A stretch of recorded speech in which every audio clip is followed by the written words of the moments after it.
আসসালামু আলাইকুম রহমতুল্লাহি ওয়া বারাকাতুহু। আমার ফেসবুকের প্রাণপ্রিয় কলিজার ভাই বন্ধুরা, আমি যে জায়গাটিতে দাঁড়িয়েছি এই জায়গাটার নাম প্রেমের দোয়াল।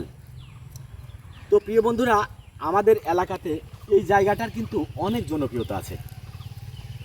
এই প্রেমের দোয়ালে আমি যে প্রজেক্টের মধ্যে দাঁড়িয়ে আছি, এই প্রজেক্টটা আমাদেরই পাশের বাড়ির আমার সম্পর্কে দাদা হয় হারুন মিয়ার এই প্রজেক্টটা।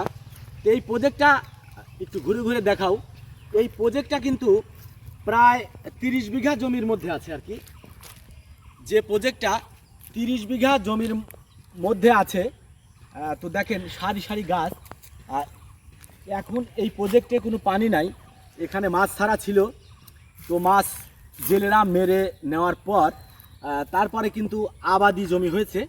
তো নিচের অংশতে ধান লাগিয়েছিল আর উপরের অংশতে বনেছিল তিল।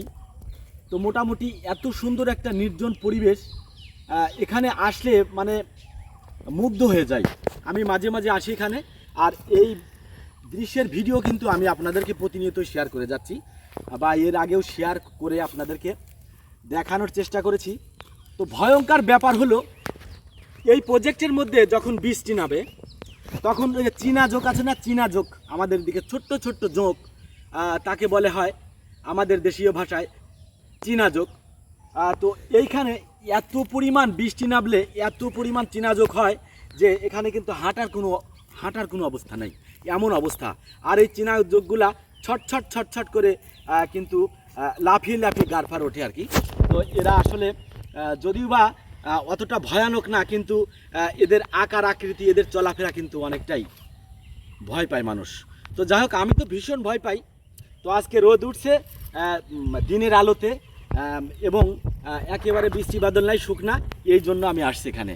তো প্রিয় বন্ধুরা, যে কথা বলতে চাচ্ছিলাম, এই প্রজেক্টের মধ্যে এক সময় কিন্তু প্রচুর সাপ থাকতো। তা আশেপাশে তখন কোনো বাড়ি গাড়ি ছিল না, কোনো ঘর বাড়ি কোনো কিছুই কিন্তু তখন ছিল না, একেবারে নির্জন। এই পাড়াটা ছিল একেবারে নির্জন একটা জায়গা। তো তখন আমরা যখন স্কুলে যাইতাম ছোটোবেলাতে, তখন আমরা এই রাস্তা দিয়ে হেঁটে যেতাম। তো আমরা দলবদ্ধভাবে বন্ধুরা সবাই মিলে যখন এই রাস্তা দিয়ে যেতাম, তারপরেও আমাদের কিন্তু ভয় করতো। কিন্তু এখন আর সেই ভয় নাই, কারণ ঘনবসতি, এখন আশেপাশে অনেক বাড়িঘর হয়ে গেছে। তো এখন আর এই জন্য ভয় করি না, বা ভয় এখন আর নাই, এরকমই মনে হয়। তো প্রিয় বন্ধুরা, এই জায়গাটা এখন এত সুন্দর, বিকেলে কিন্তু অনেকেই ঘুরতে আসে। আপনারা দেখেছেন আমি যে রাস্তায় দাঁড়িয়ে দাঁড়িয়ে যে ভিডিওগুলো আপনাদেরকে দেখাচ্ছি, সেই ভিডিওগুলো কিন্তু প্রেমের দলের।